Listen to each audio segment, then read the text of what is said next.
کیا ایک امام کی تقلید فرض ہے؟ بنت عزیز احمد انڈیا سے پوچھتی ہیں، کیا امام کی تقلید کرنا فرض اور واجب ہے؟ اگر کوئی اختلاف سے بچنے کے لیے کسی امام کی تقلید نہ کرے، صرف قرآن و حدیث پر عمل کرے تو اس کا کیا حکم ہے؟ یہ بہت سارے لوگ سوال پوچھتے ہیں کہ اگر کوئی صرف قرآن و حدیث پر عمل کرے، امام کی تقلید نہ کرے، تو گویا وہ سوال سے ان کے یہ لگ رہا ہوتا ہے کہ ائمہ کرام نے تورات اور انجیل پر عمل کیا ہے، وہ قرآن و حدیث پر عمل نہیں کیا ان لوگوں نے۔ اگر ائمہ کرام نے، چاروں اماموں نے، امام ابو حنیفہ، امام مالک، امام شافعی، امام احمد بن حنبل، انہوں نے قرآن و حدیث کو فالو کیا ہے، تو ان کو فالو کرنا، ان اماموں کو قرآن و حدیث ہی کو فالو کرنا کہلائے گا۔ ان کو فالو کرنا یہ نہیں ہے کہ آپ قرآن و حدیث کے علاوہ کسی اور چیز کو فالو کر رہے ہیں۔ تو اصل بات یہ ہے کہ قرآن و سنت کو فالو کرنے کے دو طریقے ہیں۔ ایک طریقہ یہ ہے کہ آپ ڈائریکٹ قرآن و سنت کو فالو کریں، ڈائریکٹ، کسی امام کی رہنمائی میں نہیں، کسی کے فتوے پر عمل نہ کریں، کسی پر اعتماد نہ کریں، بلکہ ڈائریکٹ۔ تو ڈائریکٹ وہ کرے گا جس کو پورا قرآن آتا ہو، ساری حدیثیں آتی ہوں، حدیث کے صحیح اور ضعیف ہونے میں وہ خود تحقیق کر سکتا ہو، ناسخ منسوخ کا علم ہو، کون سی حدیث منسوخ ہو چکی ہے، کون سی اس کے لیے ناسخ ہے، اور وہ احادیث بھی عربی میں جانتا ہو، تاکہ اس کو پتہ ہو کہ کہاں ترجمہ میں گڑبڑ کی جا رہی ہے اور کہاں اس سے اپنا مطلب کشیدہ جا رہا ہے اور کہاں ترجمہ دوسری احادیث کو سامنے رکھ کے کیا جا رہا ہے۔ تو یہ تمام چیزیں جس کو اس میں صلاحیت ہوگی، ایسا شخص براہ راست قرآن و حدیث پر عمل کرے گا، جس کو مجتہد کہا جاتا ہے۔ وہ کسی کی تقلید نہ کرے، بلکہ اس کے لیے کسی کی تقلید کرنا حرام ہے۔ لیکن وہ عوام کو پھر بھی اس کا پابند نہیں بنا سکتا کہ عوام اس کو فالو کرے، کیونکہ جب چاروں اماموں کو فالو کرنا وہ درست نہیں سمجھتا، تو لوگوں کو اپنے پیچھے چلانا اس کے لیے کہاں سے جائز ہو گیا؟ اور اگر وہ یہ کہتا ہے کہ میری تقلید اس لیے کی جائے یا میری اتباع اس لیے کی جائے کہ میں قرآن و سنت کو فالو کر رہا ہوں، تو اس کا مطلب بزبان حال وہ یہ کہہ رہا ہے کہ ابو حنیفہ، امام مالک، شافعی اور احمد حنبل یہ تورات اور انجیل کو فالو کرتے تھے، یہ قرآن و حدیث کو فالو نہیں کرتے تھے۔ تو اس کا مطلب پھر یہ ہوا۔ تو عامی آدمی کے لیے عافیت اسی میں ہے کہ وہ خود فنٹر بننے کی کوشش نہ کرے، وہ اپنی جہالت کا اعتراف کرے، وہ کہے کہ ہمیں قرآن و سنت میں جو مسائل کا باب ہے وہ نہیں آتا، وہ مانے کہ ہمیں نہیں آتا۔ یہ جو کہتے ہیں نا ہمیں آتا ہے سب کچھ، یہ جہل مرکب ہے۔ جہل مرکب کہتے ہیں آپ جاہل ہیں لیکن آپ کو پتہ نہیں ہے کہ آپ جاہل ہیں۔ تو میں پہلے اس کی تھوڑی ڈیٹیل بتاتا ہوں کہ قرآن و حدیث میں دو طرح کے مسائل ہیں۔ ایک تو قرآن و حدیث کا باب وہ ہے جس میں عقیدے کا بیان ہے۔ اللہ لا الہ الا هو الحی القیوم، اللہ وہ ذات ہے جس کے سوا کوئی عبادت کے لائق نہیں، لا تأخذہ سنۃ ولا نوم، یہ عقائد ہیں جس میں تقدیر کا عقیدہ قرآن نے بیان کیا، جنت اور جہنم کو قرآن نے بیان کیا۔ یہ قرآن کا باب بہت آسان ہے، اس میں کسی امام کو فالو نہیں کیا جائے گا، کسی کی تقلید نہیں کی جائے گی، کسی کی اتباع نہیں کی جائے گی۔ یہ غیر مسلم کے لیے بھی ہے، وہ بھی پڑھے گا تو فوراً اس کی فطرت اپیل کرے گی۔ اور اس میں جو اللہ نے دلائل دی ہے آخرت کے، تم مردہ ہو، زندہ ہوگے قیامت کے دن۔ اشکال ہوتا ہے مردے ہو کے کیسے زندہ ہوں گے؟ اللہ فرماتے ہیں کہ جو تمہیں پانی کے قطرے سے بنا سکتا ہے وہ تمہیں دوبارہ زندہ بھی کر سکتا ہے۔ یہ عقیدے کی باتیں ہیں، یہ ہمارے نظریات کو درست کرنے کی باتیں ہیں۔ یہ باتیں سب جانتے ہیں قرآن میں، جو سب کی سمجھ میں آتی ہیں۔ اسی طرح قرآن میں جو وعظ و نصیحت کا چیپٹر ہے، جس سے ہمیں ڈرایا جاتا ہے اور جنت کی امیدیں دلائی جاتی ہیں، پچھلی امتوں کے واقعات ہیں، ان فی ذلک لعبرۃ لأولی الابصار، اللہ فرماتے ہیں جو بھی بصیرت والا ہے اس کے لیے اس میں عبرت کا سامان ہے۔ موسیٰ علیہ السلام کا واقعہ اور اس میں داؤد علیہ السلام کا واقعہ، کیسے نیک لوگوں کو اللہ نے عروج عطا کیا اور کیسے بروں کو اللہ نے سزا دی، اس میں کسی امام کی تقلید نہیں کی جائے گی۔ اور اس میں مسلم غیر مسلم بھی سب برابر ہیں، کیونکہ قرآن ہدایت ہے اور غیر مسلموں کے لیے بھی ہدایت ہے۔ اب ظاہر ہے غیر مسلم امام حنیفہ، امام شافعی کی تقلید میں تھوڑی ہدایت حاصل کرے گا، وہ تو ڈائریکٹ قرآن کو پڑھے گا۔ تو قرآن کے جو عقیدے کا باب ہے اور نظریات کی اصلاح کا جو باب ہے قرآن میں، یہ جو چیپٹر ہے یہ سب کے لیے،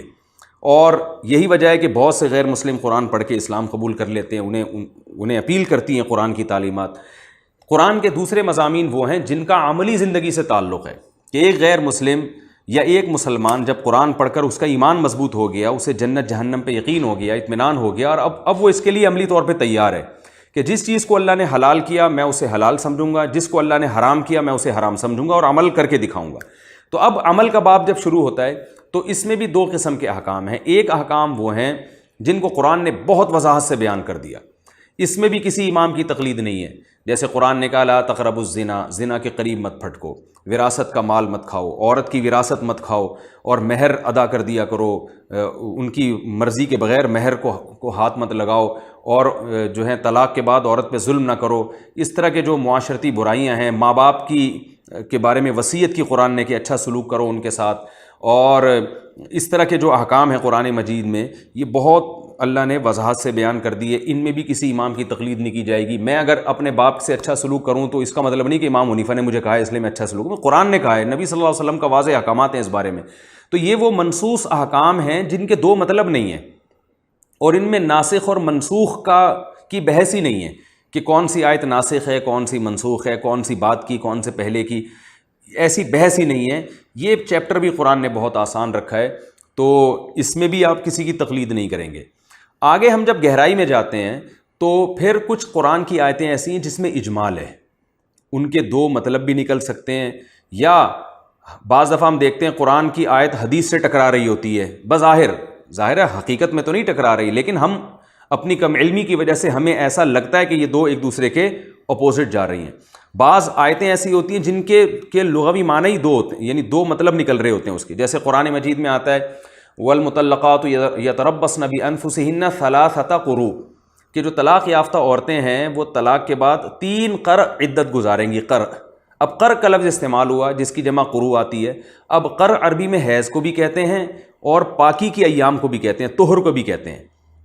اب امام حنیفہ نے اس کا معنی مراد لیا ہے حیض، لہذا ان کا قول یہ ہے کہ جب عورت کو طلاق ہوگی تو 3 حیض گزرنے کے بعد عدت پوری ہوگی۔ امام شافعی کہتے ہیں نہیں، اس سے مراد ہے طہر، لہذا جب عورت کو طلاق ہوگی تو 3 دفعہ جب پاکی کے ایام گزریں گے حیض آنے کے بعد تو پھر عورت کی عدت پوری ہوگی۔ اب ہم اگر قرآن سے پوچھتے ہیں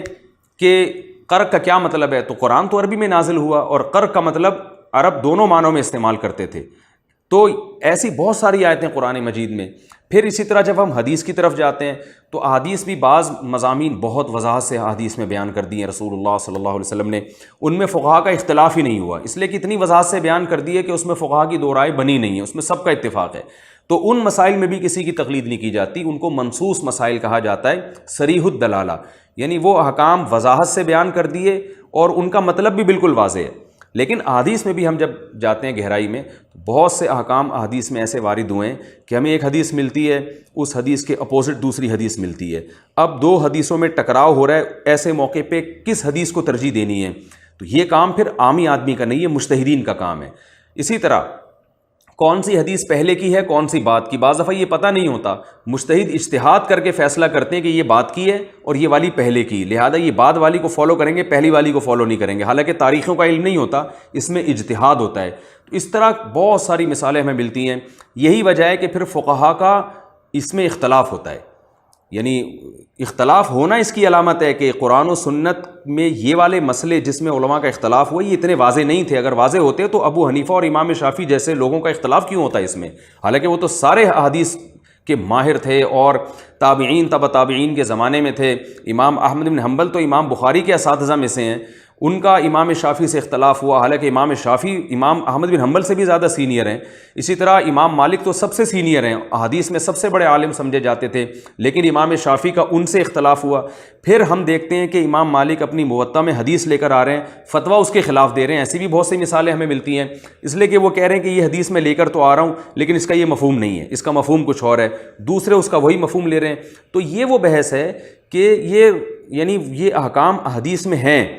لیکن واضح الدلالہ نہیں ہے، اور کچھ ایسے ہیں جو سرے سے حدیث میں ہیں ہی نہیں، ان میں اجتہاد ہے۔ تو اس قسم کے جو احکام ہوں گے اس میں عامی آدمی کی ذمہ داری ہے کہ وہ ان میں کسی ایک امام کو فالو کرے اور باقیوں کو بھی برحق سمجھے۔ وہ یہ کہے کہ میں خود قرآن و حدیث پر عمل کروں گا، یہ دعویٰ ایک جاہل آدمی، یعنی ان مسائل میں کہ میں براہ راست قرآن و حدیث پر عمل کروں گا، تو یہ اس کی علامت ہے کہ یہ اپنے جہل کا اعتراف نہیں کر رہا، آتا واتا کچھ بھی نہیں ہے، لیکن اپنے آپ کو ان ائمہ سے بھی بڑا سمجھ رہا ہے ایک آدمی۔ ایسے ہی ہے جیسے ایک عامی آدمی ڈاکٹر سے کہے کہ میں علاج آپ سے نہیں کراؤں گا، میں میڈیکل سائنس کی کتابیں پڑھ کے خود دوا کھاؤں گا، تو اس کا مطلب یہ ہے کہ آپ اپنے آپ کو وہ بیوقوف ہے جو 4 سال جس نے میڈیکل کالج میں گزارے اور 2 سال اس نے ٹریننگ بھی کی اور ساری دنیا اس کو ڈاکٹر کہہ رہی ہے۔ تو یہ جو چاروں ائمہ کرام ہیں انہوں نے پوری زندگی قرآن و سنت کے سیکھنے میں لگائی اور پوری امت نے گواہی دی ہے کہ یہ قرآن و سنت کے بہت بڑے مجتہد تھے اور صدیوں پوری امت نے ان کو فالو کیا ہے، بلکہ جو اسلامی حکومتیں قائم ہوئی ہیں اس میں انہی کا قانون نافذ کیا گیا ہے، یہاں تک کہ اب بھی سعودی عرب میں امام احمد بن حنبل کا فقہ نافذ ہے، خلافت عثمانیہ میں فقہ حنفی نافذ تھا، اندلس کی جو خلافت ہے اس میں فقہ مالکی نافذ تھا، ملیشیا میں اب تک فقہ شافعی کو فالو کیا جا رہا ہے۔ تو 1000 سال سے زیادہ عرصہ ہو گیا امت انہی میں سے کسی ایک سے جڑی ہوئی ہے اور انہی میں سے کسی ایک کو فالو کرتی رہی ہے. جیسے امت نے حدیث کے باب میں امام بخاری کو امام مانا, امام مسلم کو امام مانا, تو فقہ کے باب میں یعنی مسائل کا علم, اس باب میں امت نے گواہی دی ہے کہ ابو حنیفہ, امام مالک, شافعی اور احمد بن حنبل یہ امت کے مجتہد امام ہیں. فقہ کو مسائل میں ہم ان کو امام مانتے ہیں. تو پھر بھی اگر کوئی اجتہاد کے ایسے عظیم درجے پہ پہنچ گیا ہے کہ وہ اپنے آپ کو ان ائمہ سے زیادہ فنٹر سمجھتا ہے, یا فنٹر کا لفظ نامناسب ہے, اپنے آپ کو اس سے زیادہ عالم, بڑا عالم سمجھتا ہے, تو وہ ان کی تقلید نہ کرے. وہ ٹھیک ہے, وہ کہے میں ڈائریکٹ قرآن و سنت کو فالو کروں گا. کوئی اس مقام تک اگر پہنچ گیا ہے کہ وہ سمجھتا ہے کہ میں ان سے بھی آگے جا چکا ہوں, تو ٹھیک ہے وہ, لیکن وہ اپنی تقلید پھر بھی نہیں کروا سکتا اور اپنے لوگوں کو اپنا فرما بردار پھر بھی نہیں بنا سکتا. اس لیے کہ جب آپ سے بڑے بڑے لوگ موجود ہیں تو آپ پھر انہی کی طرف لوگوں کو ریفر کریں کہ ان سے ان کے فقہ کو فالو کرو. یہاں لوگ ایک اشکال یہ کرتے ہیں کہ اگر ہم نے تقلید کرنی ہی ہے یا فالو کرنا ہی ہے تو ان چاروں اماموں کو کیوں, صحابہ کو ہم کیوں فالو نہیں کر لیتے جو ان سے بھی بڑے تھے. تو یاد رکھیں یہ سوال ایسے ہے جیسے کوئی کہے کہ میں حدیث جب لینی ہے تو امام بخاری کی حدیث کیوں لوں, حضرت ابو ہریرہ کی کیوں نہیں لے لیتا. تو اس کو یہی کہا جائے گا امام بخاری نے حضرت ابو ہریرہ ہی کی حدیثیں لی ہیں اور دوسرے صحابہ کی لی ہیں, لیکن امام بخاری کا یہ امت پر احسان ہے کہ انہوں نے حدیثوں کو جمع کر دیا, یہ کام انہوں نے کیا ہے. تو اسی طرح صحابہ کرام نے فقہ کو مرتب نہیں کیا. ان کے فتاویٰ تو ہمیں ملتے ہیں لیکن مرتب نہیں ملتے کہ وضو کے باب سے لے کے وراثت اور حدود اور قصاص اور غسل کے حکام پوری ترتیب سے ہمیں قانون ایک کتابی شکل میں مل جائے. یہ کام صحابہ نے کیا نہیں ہے, یہ ائمہ اربعہ کے شاگردوں نے کیا ہے. تو لہذا ان کا فقہ مدون ہے, اس میں سب چیزیں مل جائیں گی. ہے یہ وہی فقہ جو صحابہ کرام کا تھا, یعنی اس میں آپ کو حضرت ابو ہریرہ کے اقوال پر بھی فتویٰ ملے گا, عبداللہ بن مسعود کے اقوال پر بھی فتویٰ ملے گا. ان ائمہ نے اپنی طرف سے کچھ نہیں کیا. ہاں یہ ضرور کیا کہ صحابہ میں اگر کسی مسئلے میں اختلاف تھا تو انہوں نے جن صحابی کی بات ان کو دلیل کے زیادہ قریب لگی اس پہ فتویٰ دے دیا اور پھر امت نے اسی کو فالو کرنا شروع کر دیا. تو اس لیے یہ جو آپ نے سوال کیا ہے نا کہ اگر ہم تقلید نہ کریں اور ہم قرآن و سنت کو فالو کریں, یہ سوال ہی غلط ہے. اس لیے کہ آپ نے ان ائمہ کی تقلید کو قرآن و سنت کے علاوہ کچھ اور قرار دے دیا ہے. حالانکہ انہوں نے چونکہ قرآن, اس کی میں اکثر ایک مثال دیتا ہوں کہ ایک گاڑی اگر حیدرآباد جا رہی ہے اور آپ کو پتہ ہے کہ یہ حیدرآباد جا رہی ہے, تو آپ اگر اس گاڑی کو فالو کرتے ہیں تو پھر یہ کہنا کہ تمہیں تو چاہیے تھا حیدرآباد جاؤ, تم اس گاڑی کے پیچھے جا رہے ہو. تو بھائی جب پتہ ہے کہ یہ گاڑی حیدرآباد ہی جا رہی ہے تو اس گاڑی کے پیچھے چلنے والا حیدرآباد جانے والا ہی کہلائے گا.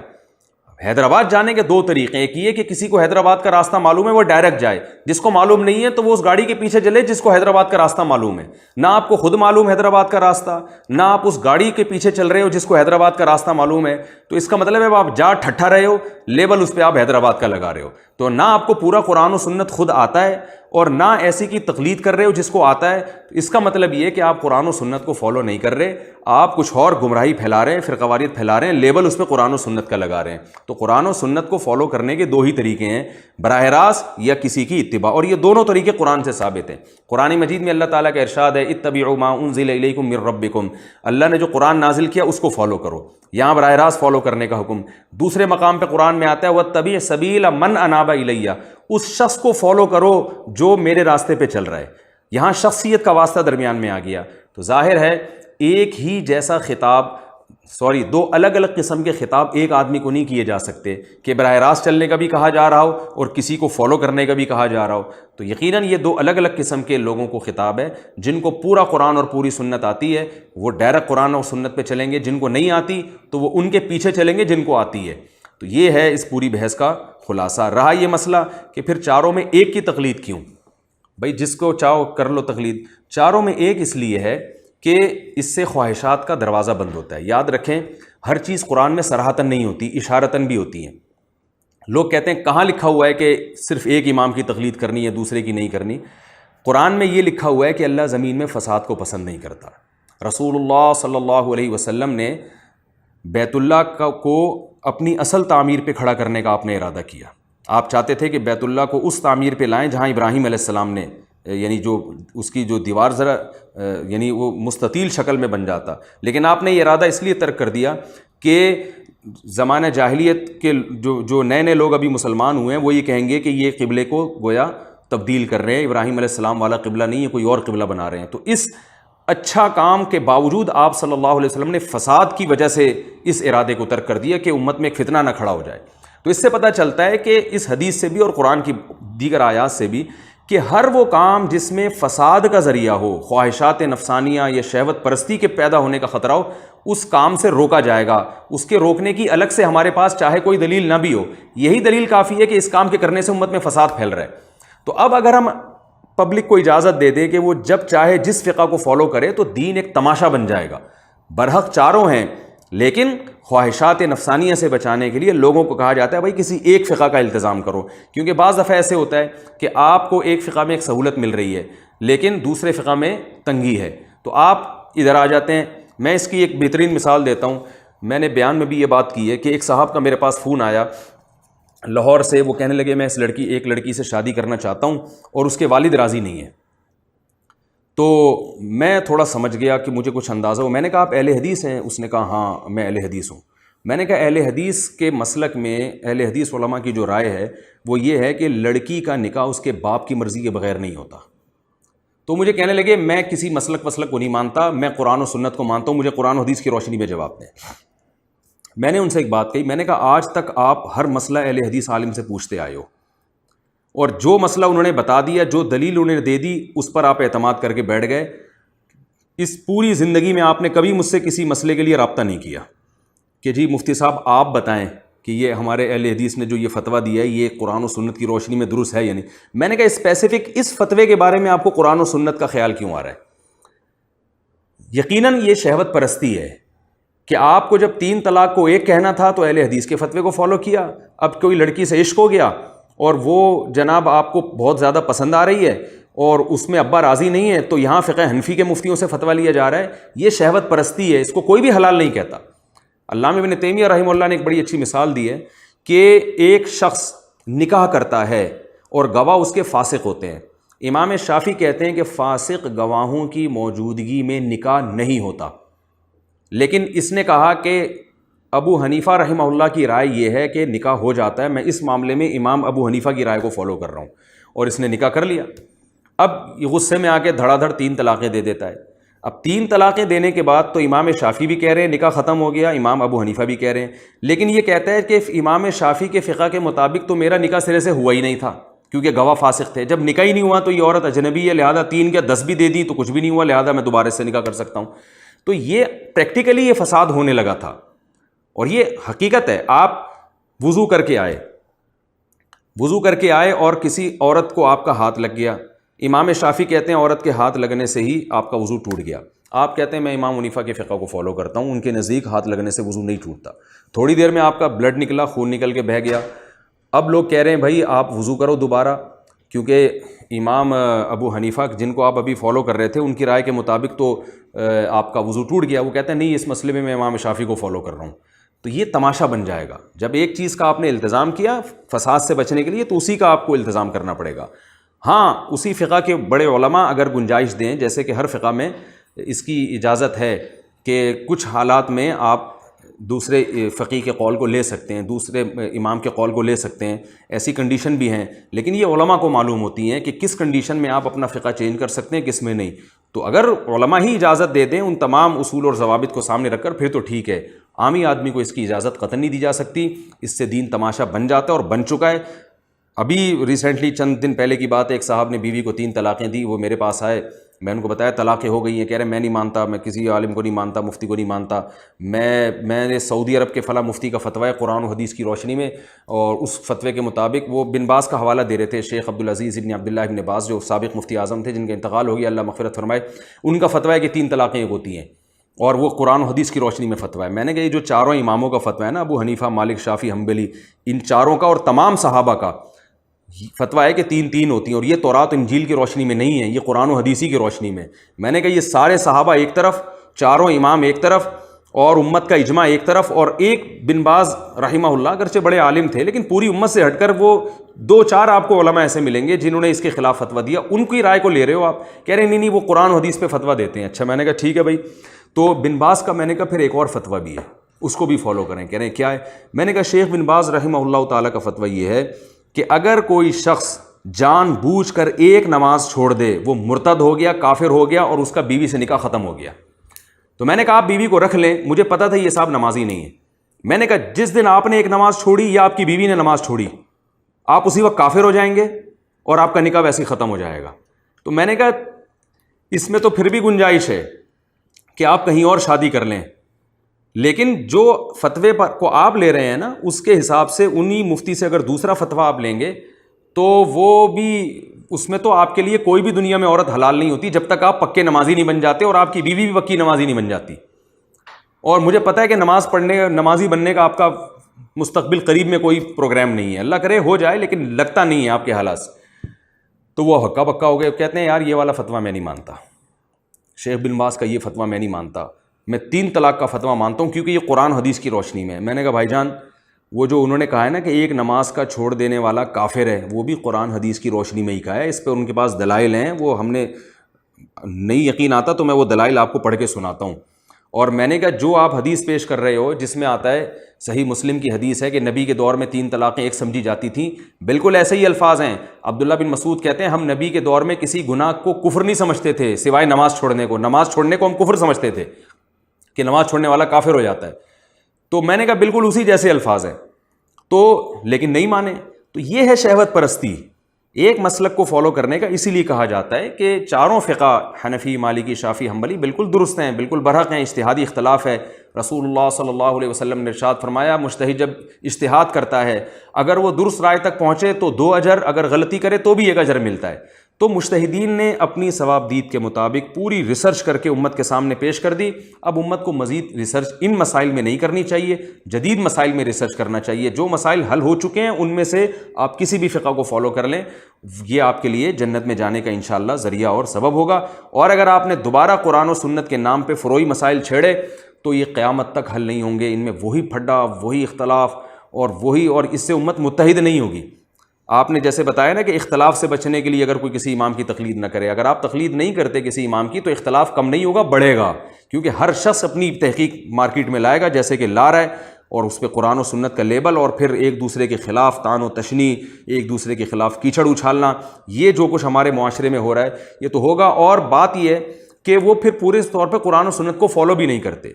ایک حدیث سامنے ہوتی ہے, دوسری سامنے نہیں ہوتی. ایک حدیث کو آپ صحیح سمجھ رہے ہیں, دوسرا امام اس حدیث کو صحیح سمجھ ہی نہیں رہا, یا ایک حدیث کو وہ صحیح سمجھ رہا ہے, آپ صحیح نہیں سمجھ رہے. تو یہ حدیث کی صحت کا اختلاف, اس میں بھی آپ کو تقلید ہی کرنی پڑتی ہے. پورے علماء نے رسالے لکھے ہیں اس پر کہ کون سی حدیث صحیح ہے, کون سی ضعیف ہے. تو جب اتنی چیزوں میں آپ تقلید کر رہے ہیں تو مسائل میں بھی آپ ان علماء کی اگر تقلید کر لیتے ہیں جن پر پوری امت نے اعتماد کیا ہے تو یہ غلط نہیں ہے, شریعت کے بالکل اصولوں کے عین مطابق ہے. لوگ کہتے ہیں ہم اندھی تقلید نہیں کر سکتے, تو یاد رکھیں اندھی تقلید اس کی ہوتی ہے جس کے برحق ہونے پر آپ کو اطمینان نہ ہو. جیسے کہ مشرکین کیا کرتے تھے کہ جب ان سے کہا جاتا ہے کہ اپنے باپ دادا قرآن و سنت کو فالو کرو تو وہ کہتے تھے نہیں ہم اپنے باپ دادا کی اتباع کرتے ہیں. تو اللہ نے فرمایا اولو کان آباؤہم لا یعقلون شیئا ولا یہتدون, اگرچہ تمہارے باپ دادا نہ کچھ سمجھتے ہوں نہ ان میں عقل ہو, پھر بھی ان کو فالو کرو گے. اس میں قرآن نے بتا دیا کہ اگر باپ دادا سمجھدار ہوں اور عقل رکھتے ہوں اور سیدھے راستے پر ہوں تو ان کو بہرحال فالو کیا جائے گا. جیسے کہ یوسف علیہ السلام نے جیل میں کہا تھا واتبعت ملۃ آبائی, میں اپنے باپ دادا کی دین کی اتباع کرتا ہوں, ابراہیم, اسماعیل اور اسحاق.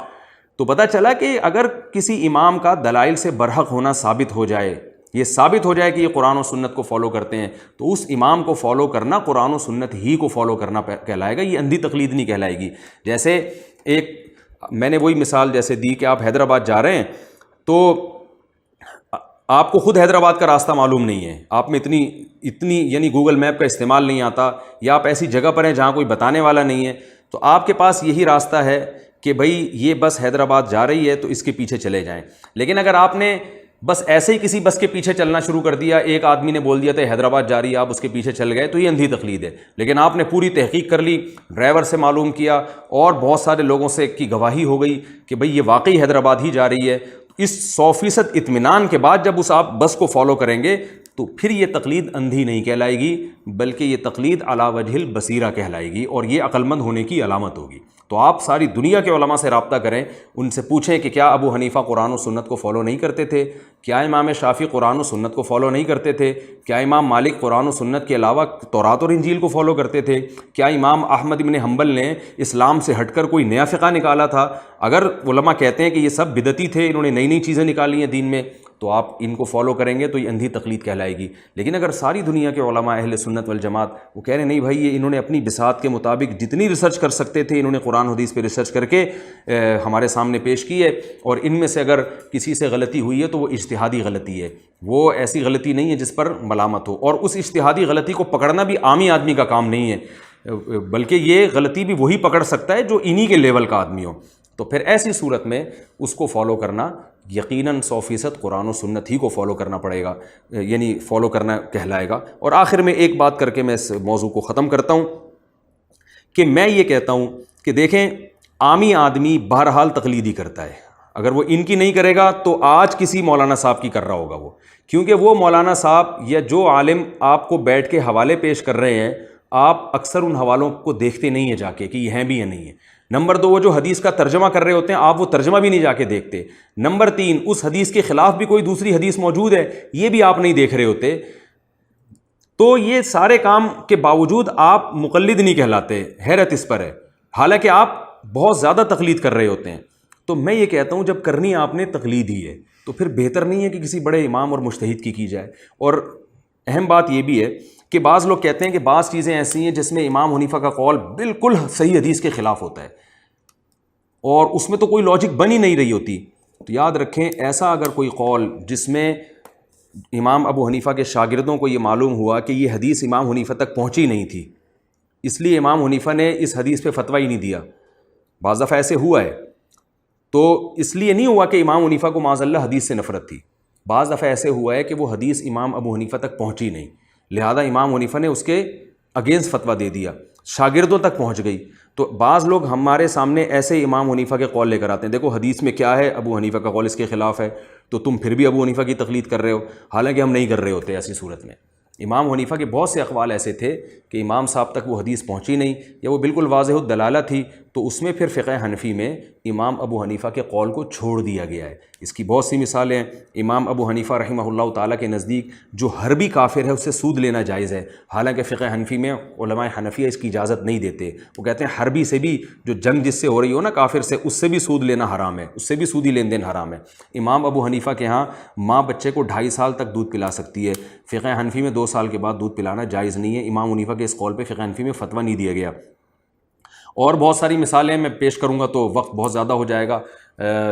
جس میں ہم نے امام حنیفہ کے قول پر ہمارے مشائخ نے فتویٰ نہیں دیا، لیکن اس میں بھی ہم یہ کہتے ہیں کہ ایک عام جاہل آدمی کو یہ اختیار نہیں ہے کہ چند اردو کتابیں پڑھ لے یا یوٹیوب پہ چند کلپ دیکھ کر وہ خود سے فیصلہ کرتا پھرے کہ مجھے اس میں امام حنیفہ کے قول سمجھ میں نہیں آ رہا، میں اس میں فلاں قول کو فتویٰ۔ آپ جاہل ہیں، آپ اپنی جہالت کا اعتراف کریں، آپ کو کچھ بھی نہیں آتا۔ یہ کام مشائخ علماء پہلے کر چکے ہیں، اس سے فارغ ہو چکے ہیں۔ شافعی فقہ میں بھی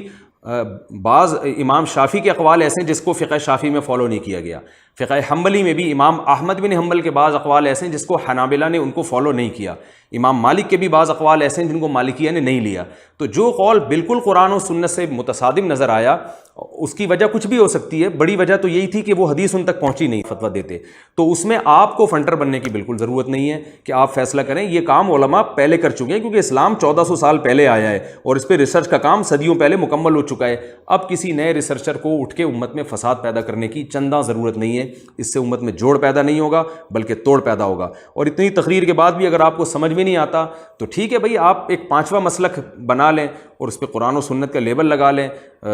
مقصد آپ کا بھی اگر اچھا ہے تو ہمیں کوئی اعتراض نہیں ہے، لیکن آپ گمراہ نہ کریں امت کو۔ جو ان مسالک میں سے کسی ایک کو فالو کر رہے ہیں ان کو یہ نہ کہیں کہ قرآن و سنت کو فالو نہیں کرتے۔